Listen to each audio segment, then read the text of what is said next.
Okay, here we are. We've got the desk cam on now. Here's test rig, and we're going to try and look at this video card in a way that actually makes it easy to probe around and have a look at both of them. Look at the voltages first all around the card and see if we can determine what's different, and then let's have a look at see what was getting hot as well. Because there's obviously something different.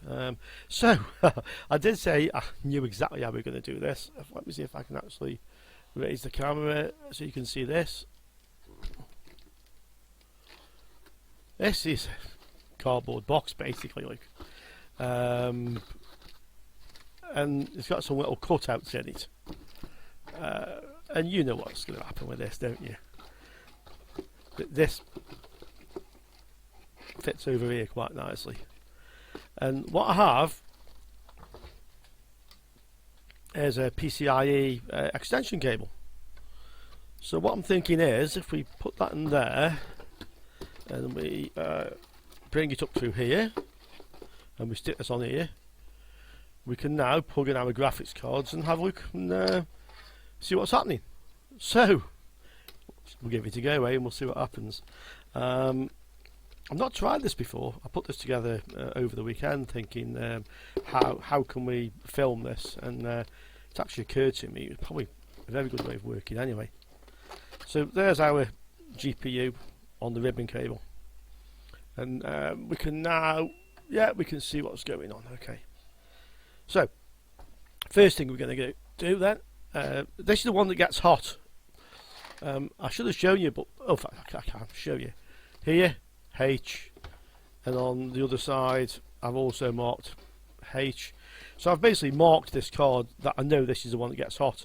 The reason I've done that is until you've had experience of this stuff you'd be surprised, but once you have had experience of this stuff you'll know.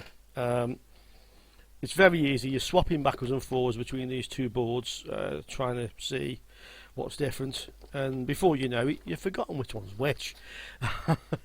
So the only thing you can do then is stick them back in the PC. Okay, in this case fair enough, you can see what was getting hot, but sometimes there'll be, like, different faults on boards and nothing you can easily check.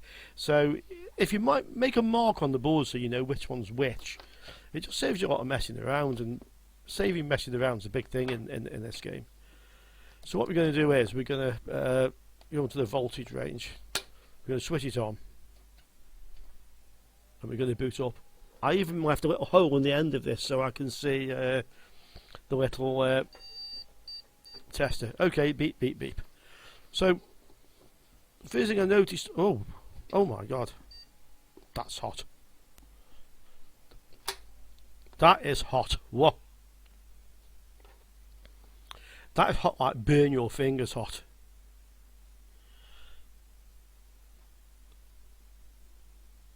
Before we do anything else, I'm going to have a look to see what that part actually is. In fact, no, we'll stick this one on one side so we can get onto the microscope cam and see what is getting hot on this board. But I'll actually, on the other one, I'll measure voltages on the various regulators.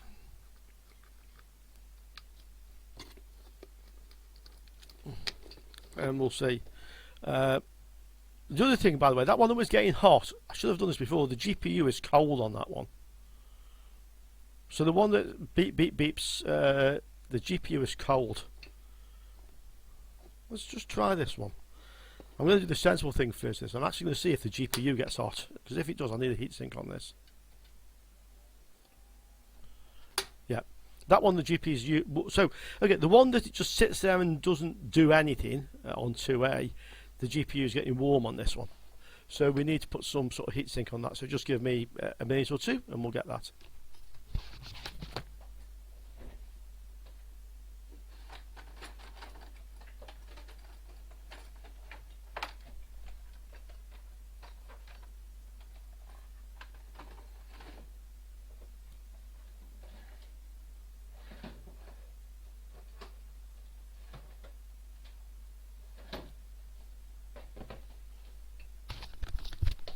Okay guys, got what we need. One more thing and we can try this. Okay, I found this lying around in my drawer over the weekend, and it's some sort of thermal pad. So what I'm going to do with this one, I'm going to put the temperature meter on. I'm actually going to tape, in fact, I don't even need to tape the thermal pad to do it. I'm going to stick the thermocouple on there with the thermal pad, yeah?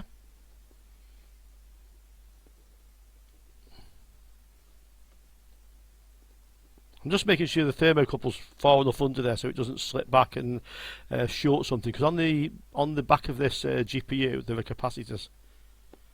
Okay. I don't like that. One moment. Let's tape the thing on.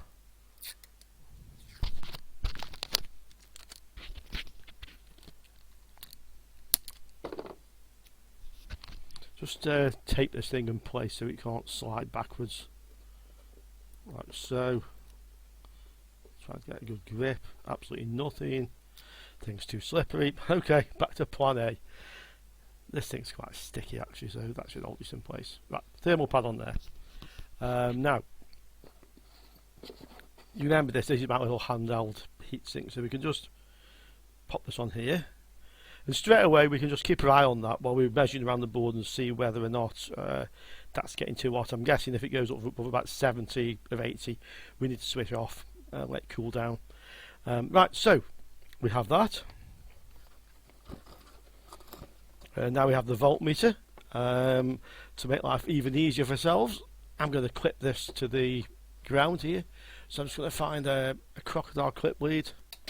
Then we have our hands free. We don't have to keep holding this thing on the bracket. So that's 0 volts. So we have that.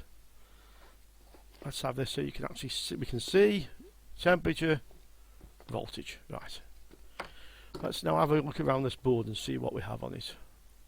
So I'm going to measure the voltage on all of these regulator coils, basically, and see what we have. Maybe machine's booting up. This one's 2 volts, 2.00. We'll call that 2.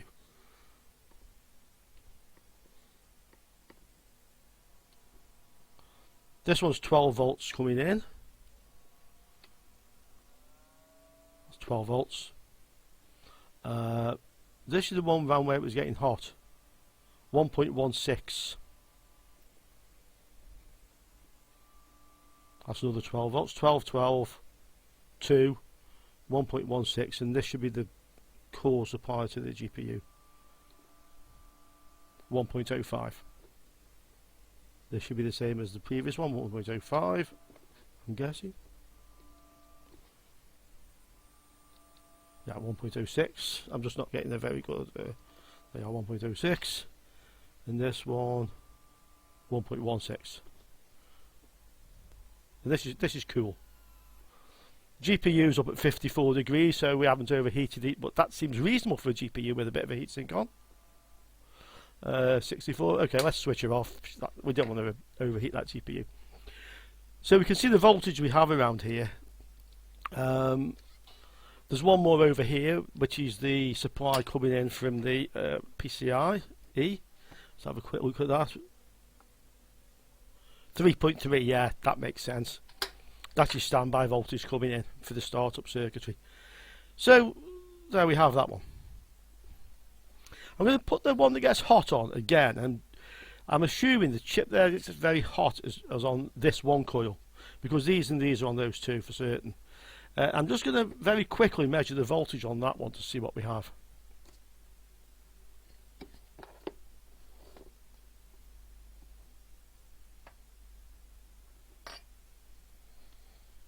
That works well. I'm going to keep hold of that. I like it.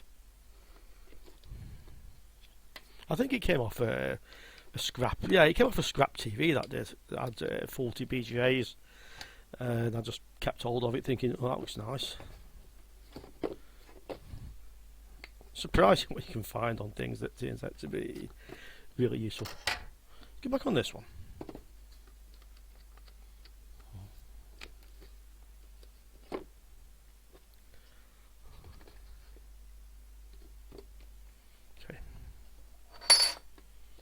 This one we don't need to put the heatsink on here because it's not even warming up. Fine, no, go on, let's stick it on so we can actually measure the temperature. Let's do that. Why not?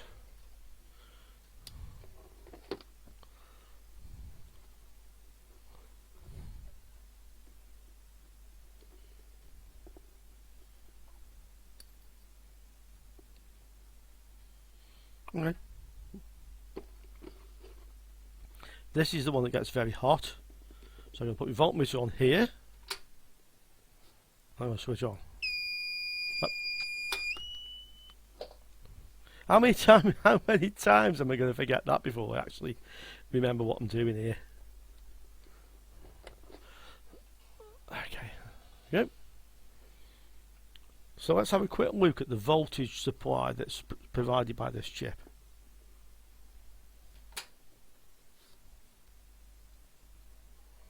.53, 0.54. Say no more.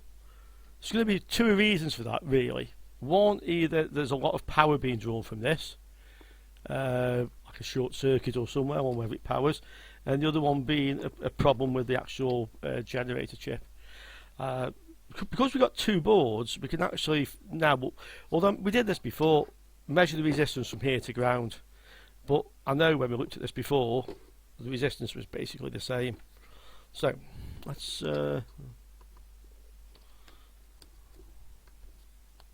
ohms 2.9. I'm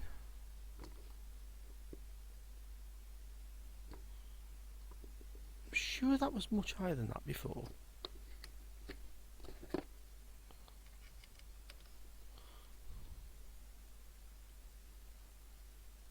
$178. That has a very low resistance on there. That explains why this chip can't generate enough voltage, and it explains why this gets very hot. What it doesn't quite explain is what's changed here, because when we looked through this boards before, and I'm actually going to go back and check my previous recordings to make sure I'm not cracking up here, but I'm sure when we measured this before, the resistance on these were both the same, and now something has happened and changed on this one. I'm going to check that back, but regardless if it's happened now since it was switched on, or if it was that way before, that's the way it is now. And for sure, this one has got a very low resistance on here compared with the other one. Changing. I mean, the fact these are changing, it often depends how well you actually get a good grip of the clip. You know, I should now reading 3.2.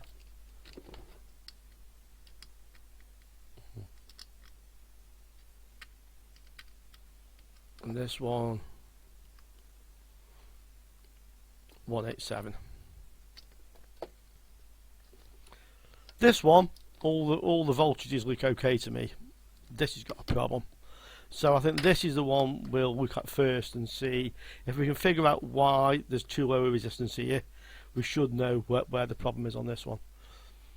Okay, guys, let's try and I'm going to do one more thing before again, and I'm going to check the voltage once more on this one. I'm sure it was 1.16, and you'll see why in a minute.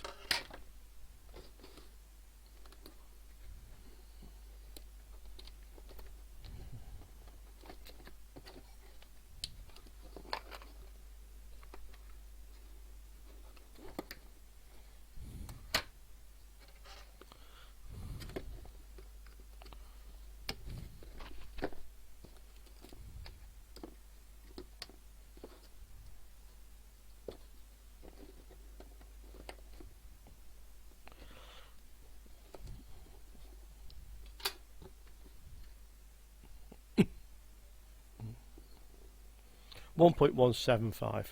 Okay. We'll just make a note of that.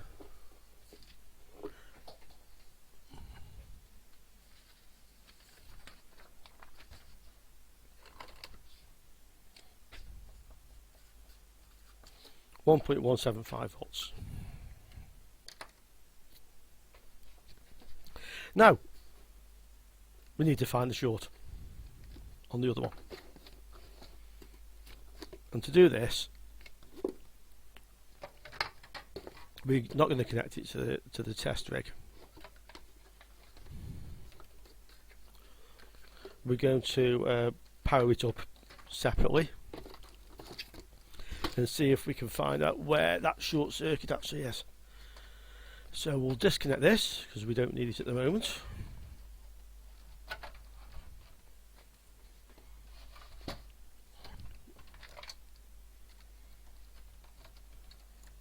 And we'll get it off the table.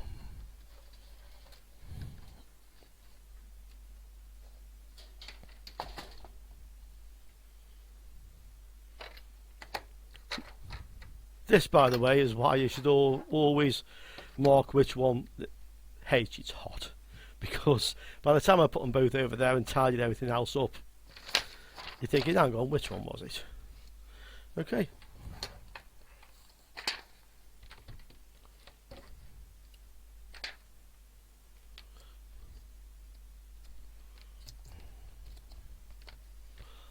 The problem with this is that it can be quite difficult.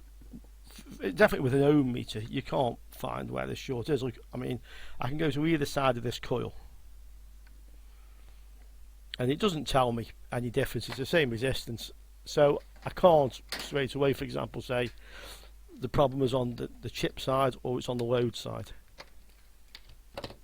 We can also try. Remember, we talked about this ohm meter when I was talking about my test equipment. This one will read to a 100th of an ohm, but I don't even believe this will actually tell us anything different. Ohms. Yeah, so this will read like 0.0 something. Together they are reading 0.2, 0.101, 0.16. Let's see if we can actually see the difference either side of this coil. Okay. I'm pressing hard, get a good count. 2.30, 2.27. That's the lowest I can get. Let me come this side. 2.328, 2.27. So you can see that the ohm meter is even on a 100th of an ohm. That's not giving you any indication of where the problem is with that. So that's tested and didn't help us. We'll try something else. Again, if you watch the video I did on test equipment, and I was talking about the various test meters in my workshop, one thing I talked about was the Esr meter. And as I told you, this is really useful for testing capacitors. But it does that by passing an AC signal through a capacitor. High frequency, I think it's like 100 kilohertz, yeah, 100 kilohertz. And it measures how well the AC signal goes through the capacitor, and that is the ESR, the equivalent serial resistance. Because a capacitor doesn't pass DC, it passes AC. But inductors are kind of the way around. Inductors pass DC but don't pass AC. So this inductor should read itself an ESR on the meter. It shouldn't read like a short circuit. So let's switch it on and let's see if we can actually see on here. So I'm on the 1 to 10 ohm range. I can zero this one, so I'm connecting the two leads together. I'm going to zero the meter. When it's on the long leads like this, yeah, it might not zero. Because of the length of these leads itself, quite often it won't actually zero the... Yeah, it can't zero. It needs short leads. Okay, but it doesn't matter. We know when these are connected together. It's gone to 1.0 now. Okay, fine. Let's actually look now across this coil and see whether or not it effects as a resistance. Oh yeah, look there. You see, 1.59.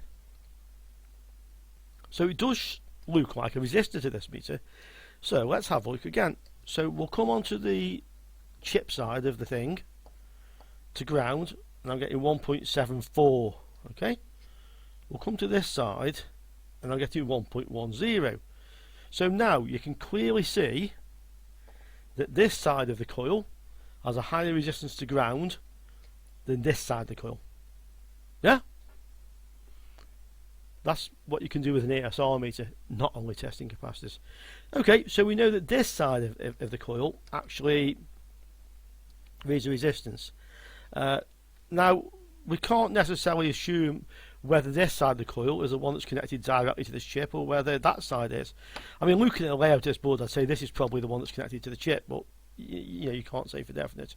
So what we're going to do is we're going to get us under the microscope, have a look at what these chips are, and figure out this circuit so we know when we're reading from this side to ground, is that the chip side, the regulator side, or is it the load side? Okay. So let's go over to microscope cam and have a look, see what that tells us.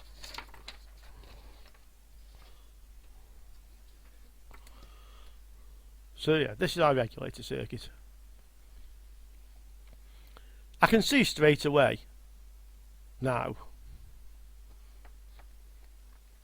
that this, I'm sure, is connecting to that. We can check with our Esr meter again. You can't see it, I'm sorry. I'll tell you what it's reading. So from here to this end, if it's connecting directly to this, we should see the lowest resistance, 1.12. So this side, 1.79. Okay, that side is connecting to there, and this was the higher resistance. So the fault is on this side. Yeah. This chip will be a power FET, I would think, and it's driven by this chip to drive this. You know, we're not trying to fix this thing as fast as we can. We're learning, so yeah. Why not? Let's have a look and see if that's what we really have here.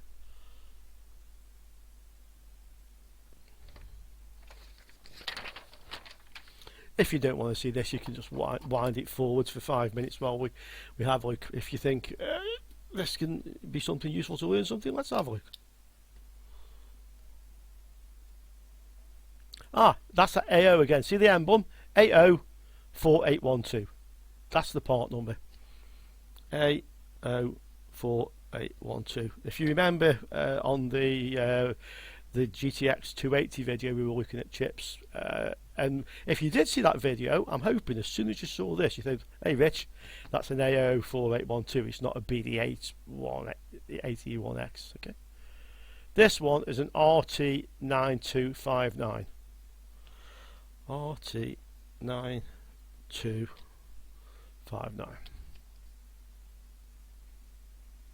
If you saw the video on the 280, you'll know that AO, that's a FET.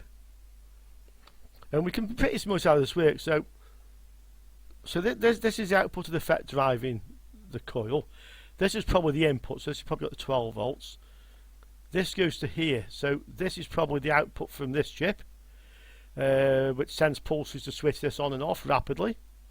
And basically by the width of the pulses, it alters how much electricity is stored in this coil, basically, and that controls the voltage coming out of this, which we know should be 1.175. So let's see if that's the case. Why not? Let's go over to the screen capture. Let's have a look what we actually have. So, first one. I've done something unusual and got my desk cluttered up here and stuff in my way, which I absolutely hate, but I'm not going to mess around now. Let's have a look what we have. AO4812. Notice I wrote them down. AO4812. This might be the same one we had on the other board. Data sheet. Let's have a look what we have.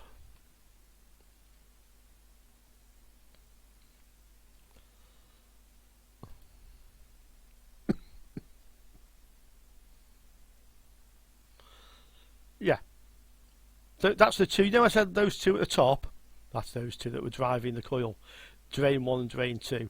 Ah, yeah, and these two are connected together. It's basically, this is two of these in parallel, and it's using both together to drive the same coil. So both drain 1 and 2 are connecting to there, and both Yeah, no, sorry, no, start again. No, these are both drain 2. They're not connected together. These are both drain 2 and these are both drain 1. This is your source. Now this is a gate.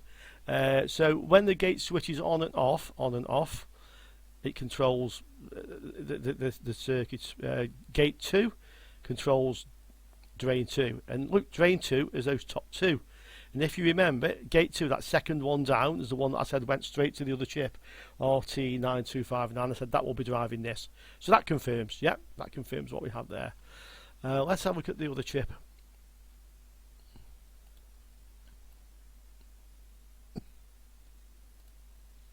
Okay, datasheet. RT9259. RT9259.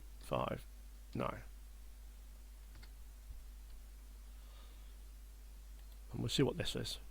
We said it's a pulse width modulator. It's a power supply controller. Yeah. Let's see if it is. RT9259.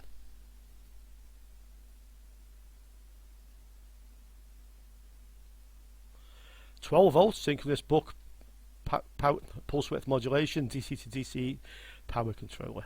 And there it is. And that is the chip. It drives 2 MOSFETs. Remember that little the AO4812 was a dual MOSFET. That's what it's driving. And there we are. So that's just shows a little bit. By the way, look, this shows you how it works. It tells you from this what's connected to what. But in this case, we don't really need to look at that. It's interesting, but we know full well that the short circuit is not on that side of the circuit. It's not anything wrong with the controller or one of the MOSFETs. The problem is on the load, whatever is connected to this voltage rail. So that means we have to find it, and this is where, well, the fun can start.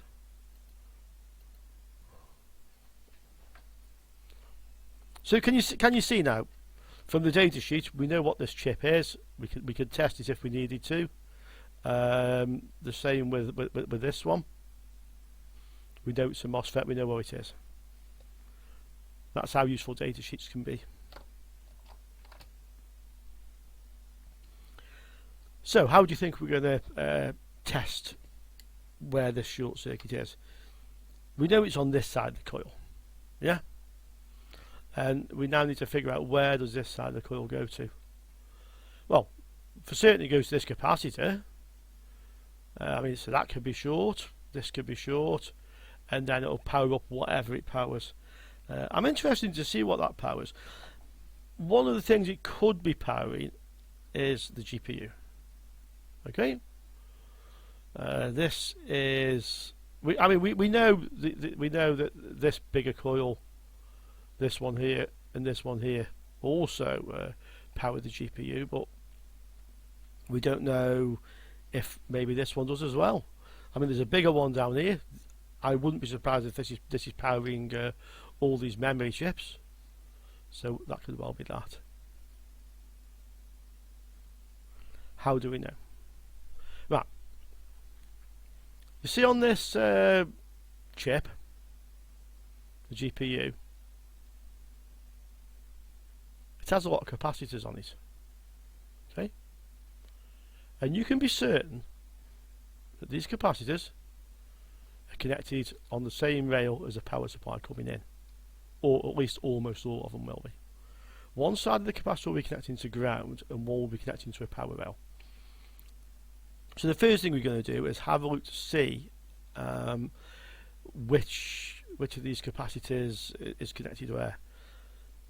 I've just noticed there's a bit of, strangely, my recording's now got a lag on it, so in case this is messing up the recording, I'm just going to pause the recording here and then restart it to get rid of this lag that I can see on the screen. One moment.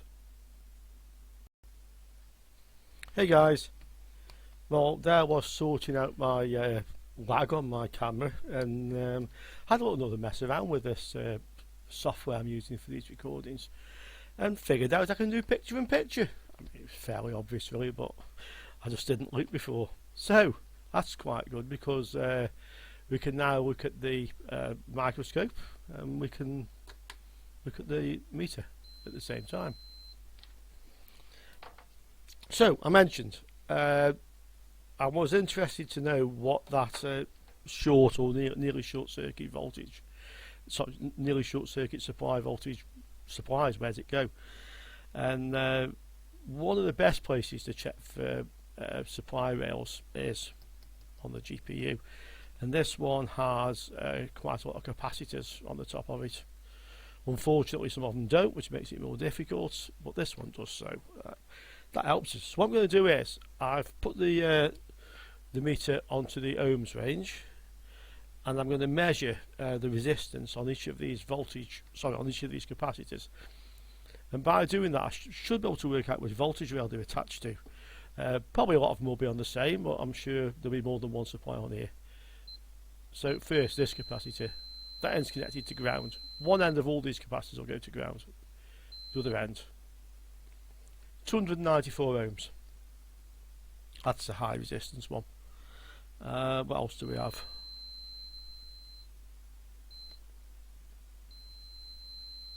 Oh, 57, interesting. What else do we have? Naught. Ah, 2.7. Well, I don't think I need to measure any more of these. Naught. 2.7. This one was a 57. I wonder if some of these little capacitors. This end is ground, so I've got the other end of them.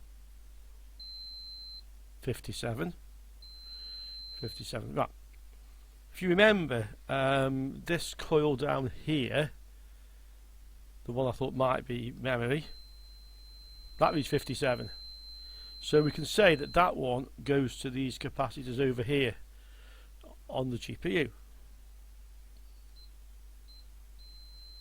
Yep, that's connecting to there where we had the 57. This end's ground, so it should be 57. Yeah. So we know that this coil feeds into the GPU. The 2.7 would appear to be coming from this one. This is the one that has practically a short circuit, or certainly a very low resistance on it. That was one of these was reading 2.7 or 2.3 rather, which is that end, which is probably the ground end. Yeah. So that end of the capacitor is connected to that rail, which is where the short circuit is. That end is ground. So we know that's those two supplies we have on there. Do we have any more out of interest? It'd be interesting to see how many supply rails this actually has. That's 2.7 again.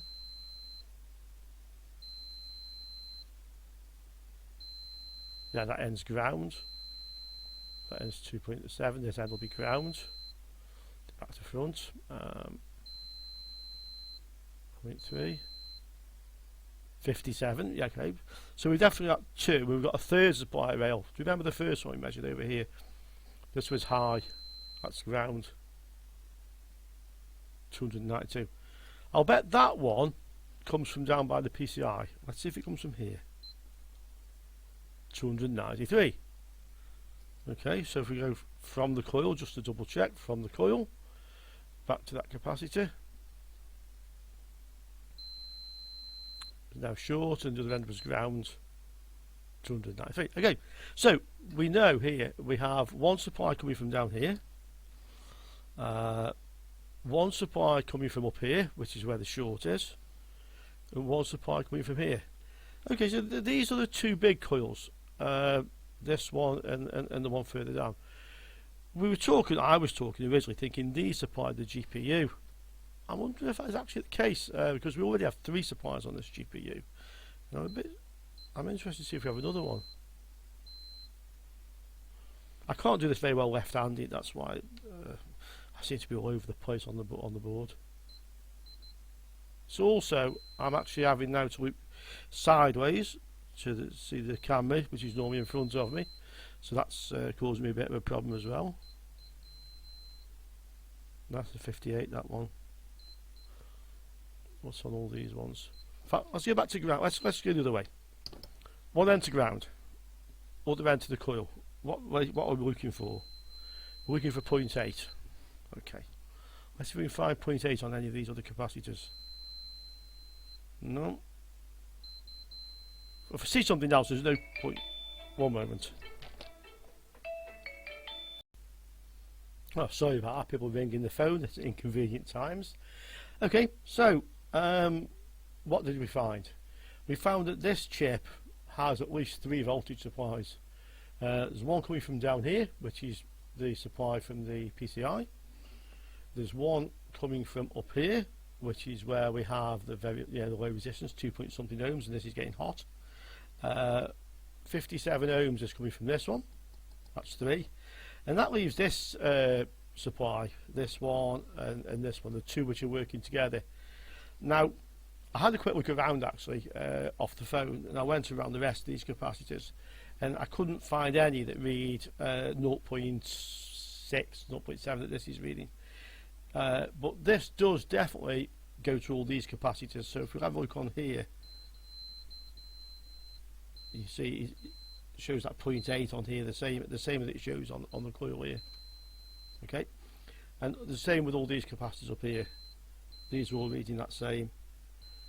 So what I suspect is, because we have all these capacitors so close to the BGA, the GPU chip, it probably doesn't need capacitors on here on the same voltage rail. It's, you know, it's got a lot of smoothing around it.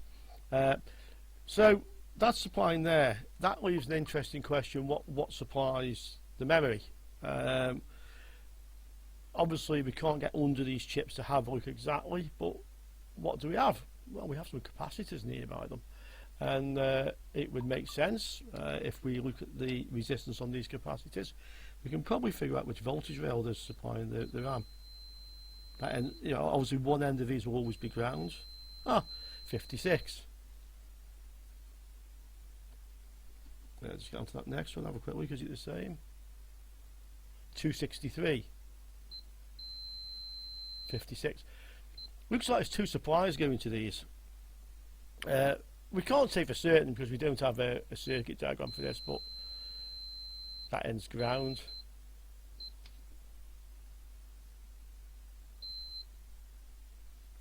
.56 ground.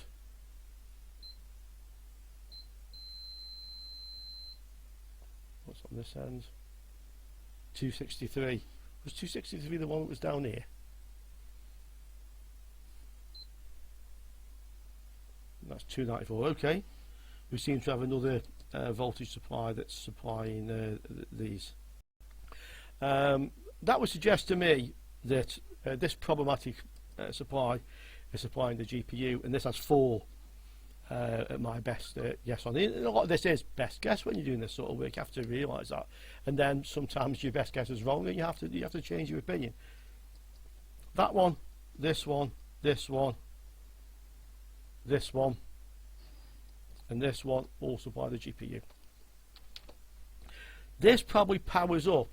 You remember I've said before, this is kind of always a startup supply. So this is the one you get first. This is a startup supply, and when we first switch this on, this is what's probably powering the circuit. That when the PC comes to boot the card, this GPU is replying back with some information, and we have the one card that effectively says it's not there. That's when they get hot. That one, I suggest this GPU is just not replying because of this short circuit somewhere.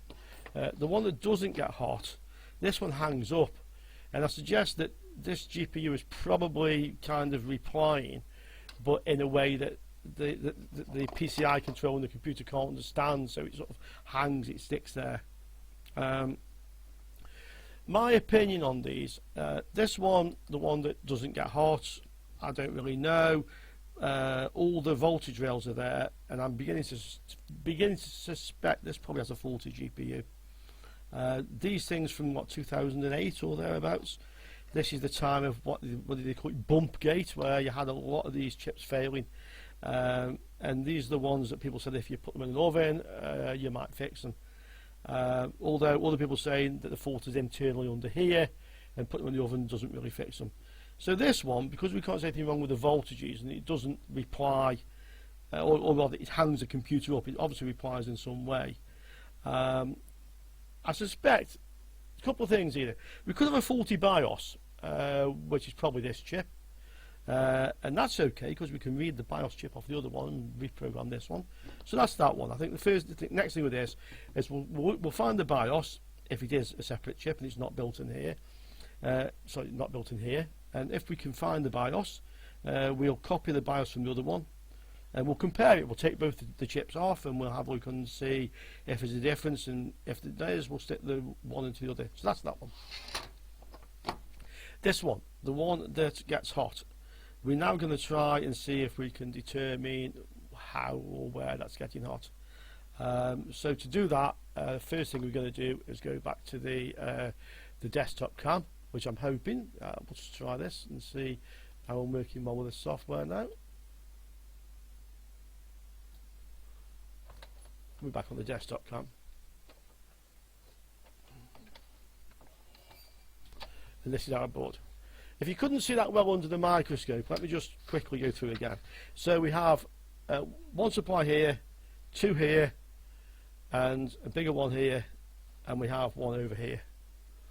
And it looks like the RAM is supplied by this one, and also the GPU gets a supply from this one. Probably this is like its memory buffers that's communicating from here to the RAM, and probably that circuitry is running. It makes sense, that circuitry is running the same voltage as this. We have a supply coming from here, which in my opinion is a startup, so it powers part of the GPU. The GPU isn't switched on, but when the computer queries this board to say is there anything there, the part of the circuit that this does supply is probably what replies back to the computer. One board hangs up, and that might be a problem in that area. Possibly, or as I said, it might be the BIOS, which could be this chip. I need to have a look, and maybe if we copy the BIOS from one to the other. Okay. This is the one with the short, or near short, and it's on here, and we know it's on the output side. So now we've got to find out how to see where that short is, and the easiest way to do that, we know from the good board that this is 1.175 volts voltage rail. So if I get my bench power supply and we stick 1.175 volts in here, we should be able to see if something gets hot. I can control the current on the supply. I'll try and swing this cam. No, perhaps I can't. I'm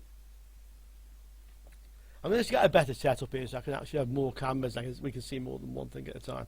But what we're going to do is let's see if we can do this first.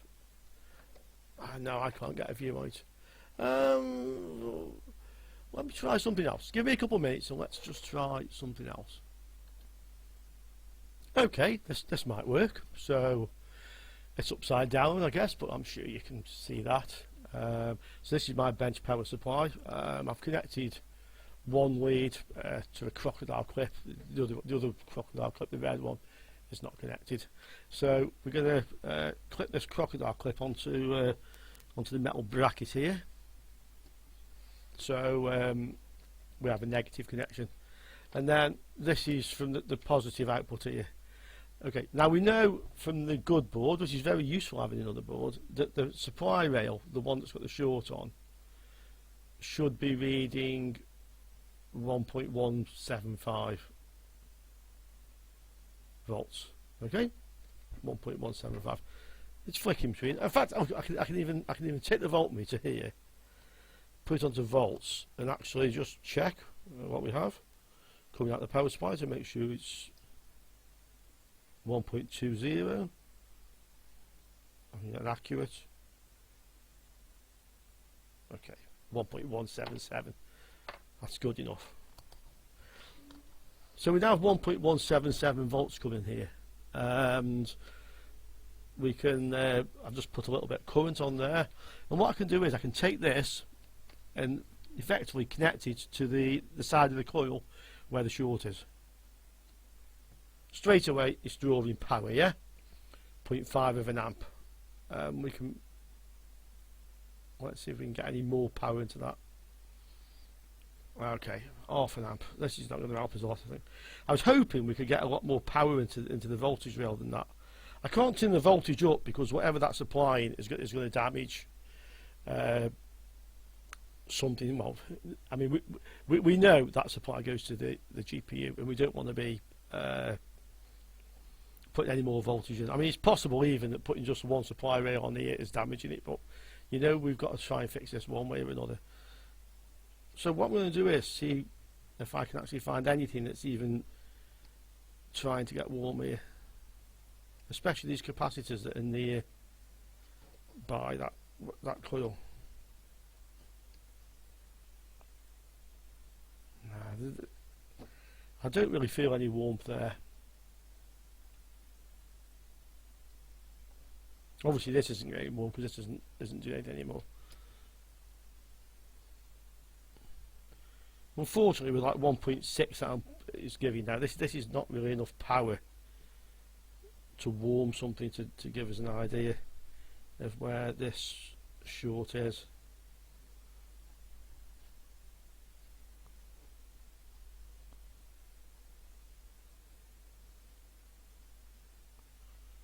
No, that's a shame.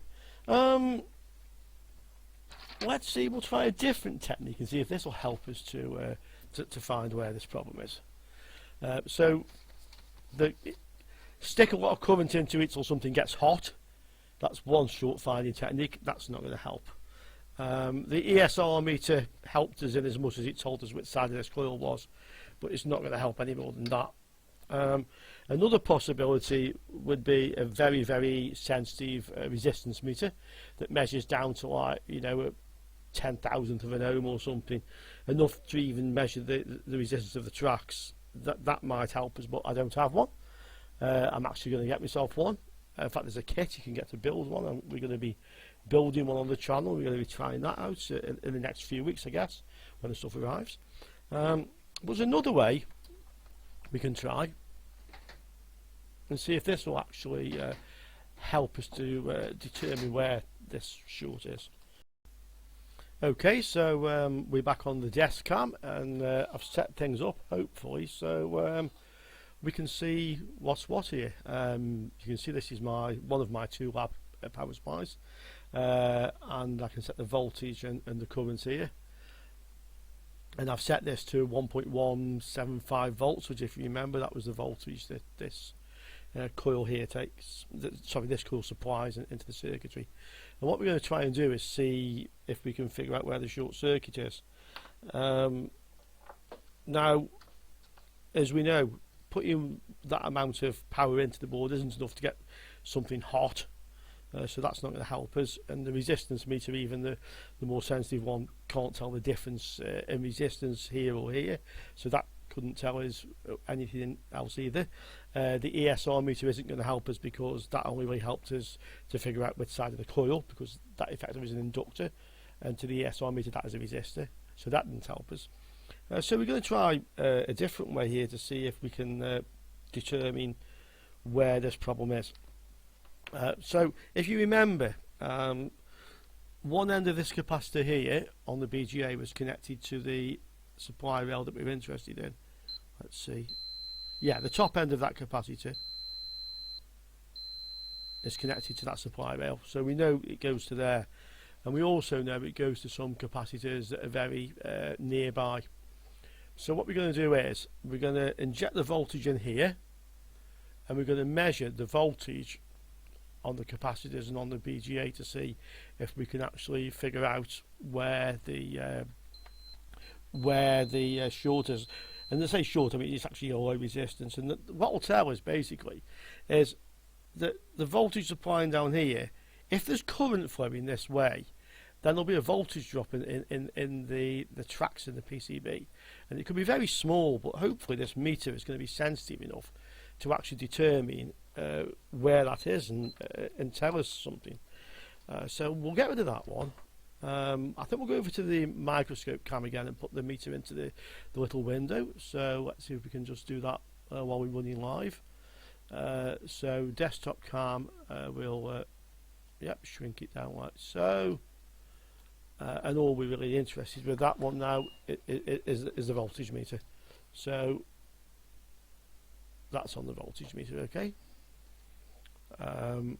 Microscope cam we'll put on the board.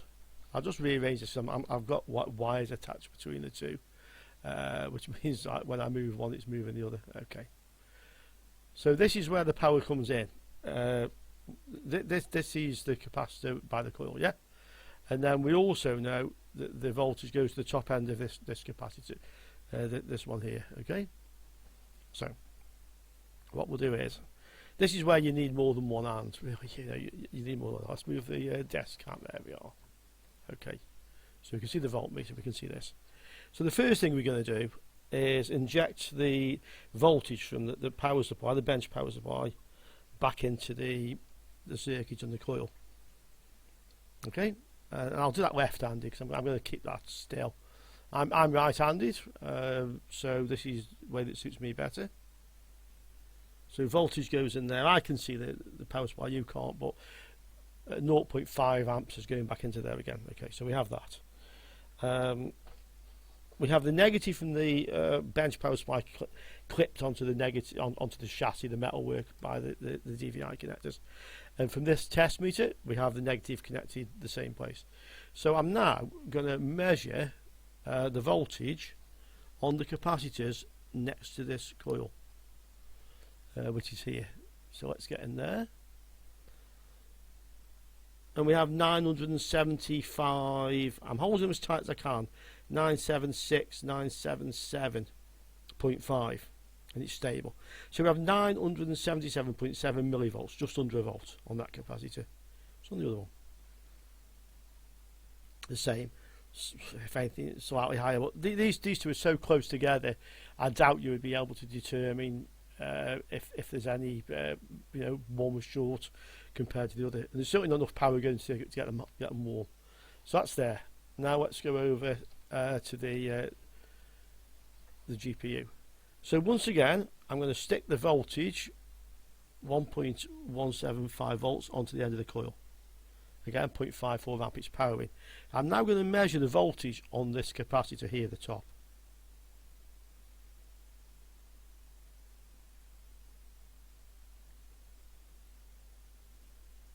800 milliamp, 800 millivolts, yeah? So that is 800 millivolts, a bit less. It's wandering around. I mean, it could be wandering around because it's hard to keep, get a very good contact. No, a bit less. But there's definitely less voltage here than there was here, yeah? Up here we had about 975 or thereabouts. So what we can say for certain here is that the current, this near short, see, 1.06 is going up a little bit, is going to this GPU. That's where your short is. It's here. Yeah. Once again, we'll do that again so you can be sure. We'll stick the voltage in on the end of the coil. Okay. And we'll check the voltage on the top of this capacitor.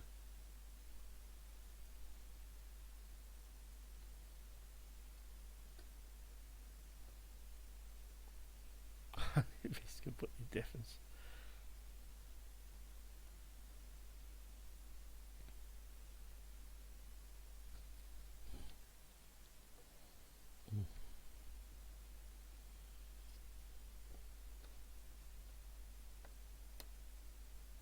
Level 6.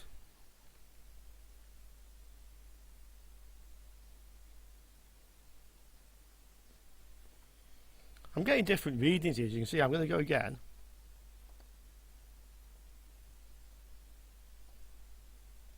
On these capacitors. 1038, 1039. Definitely. Back on this capacitor again.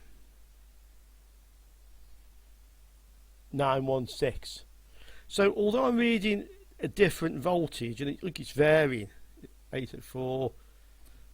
Although I'm reading different voltages, I'm reading lowest voltage here.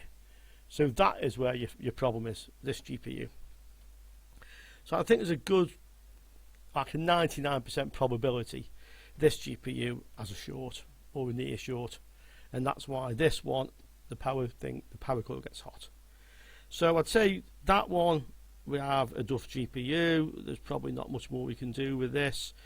We can certainly probably use it as a donor board to see if the problem is the EEPROM on the other one. I don't see much point going much further with it. Reflowing this isn't going to help the faults in here, unless you have some kind of short circuit on the balls under here. I'll tell you what we'll do with this. We're going to remove this GPU out of interest to see how to do it. And when the GPU is removed, we're going to see if the short's gone. Okay? So that, for the moment, is the end of that card. The other one, let's see if we can figure out where this BIOS is. Because this doesn't have a short. This doesn't get warm at all, which tells me it's not even powering up. And this is the one that it hangs the computer. It doesn't either detect or not detect the card.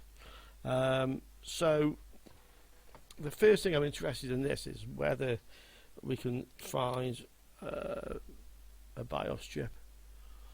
What's this thing here? Let's turn this around and let's have a look. MX. That's a ROM.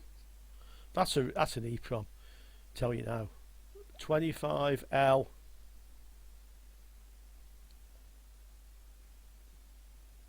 Bit difficult to read the numbers on it, so it's a bit of focusing on it here.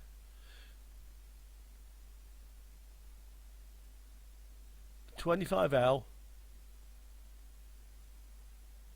100S. It's often a matter of just getting the light in a good position with this. Oh, 25L 1005 maybe. Tell you what, so let's have a look at the same chip on the other one and see if we can see what it is. Here we are. It's here. Not a lot easier to see than the first one. There's another trick we can use when we get chips like this that are proving very difficult. Try tilt it. Sometimes by tilting it under the microscope actually helps a little bit if we just get it in the right position. Yeah, you can see that's a little bit clearer now. This light isn't helping a lot. We can try turning off the microscope's own light. Let's go back into focus.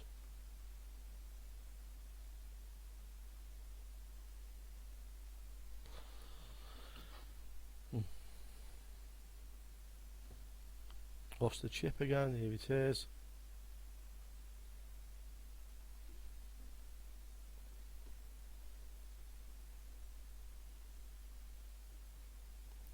Let's try another little trick because we need to be certain of the part number of this one. I think it looks like a 25L 1005. Let's see if we can add a little bit more certainty to that. What I'm going to do is I'm going to get a little bit of isopropyl alcohol, just a spot, and put this on the chip. Let's go back into the microscope light again. So I've put a little spot of isopropyl alcohol on top of that. And as that evaporates, quite often you will be able to see what chip we have. Maybe if we get a cotton wool bud, something like that out of the drawer. Yeah, here we go.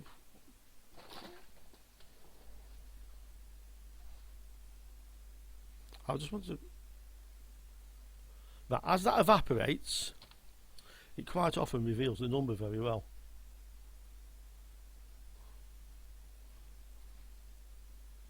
No, this one does not. In fact, it made it worse. That often works, but this time it didn't work.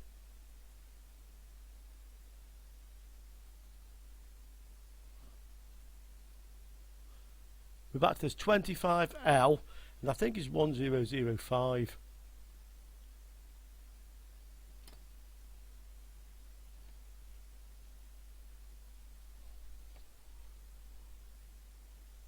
That's the best. 25L 1005. Let's have a look on the data sheet. Let's see if that's actually is a proper chip number. So we just want to go to a screen capture. And let's have a look and see whether that is actually it's gone small there now. Okay, fine. Screen capture.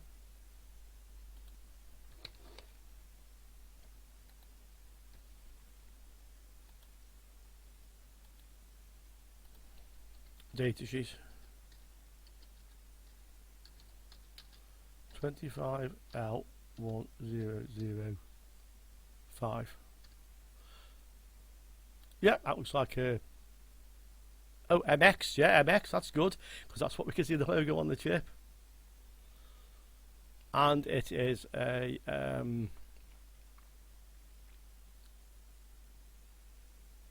oh, the suspense. There you go. CMOS serial flash 1 megabit. Okay, that's an EEPROM chip. So we know what that is. So what I'm going to do is, on the next video, we're going to remove the chip from the board with the short circuit in the GPU. And we're going to effectively remove the one on the good board as well. And then once we've done that, we'll put them both into the EEPROM programming. And we'll have a look to see if that can give us any more useful information, whether or not the two are actually the same or different, as I'm messing around with my software about that. But yeah, so we're going to do that. We're going to see whether or not the two are the same contents, and if they don't, we'll take a copy of the one in the bad board and we'll program the good board, or even for that matter, we'll swap the two over. Okay, so that's enough for this video. Hope you enjoyed some of that. Certainly hope you learned something from that. And hopefully on the next video, we'll be able to finish off on these boards and know for certain if we've at least got one good one.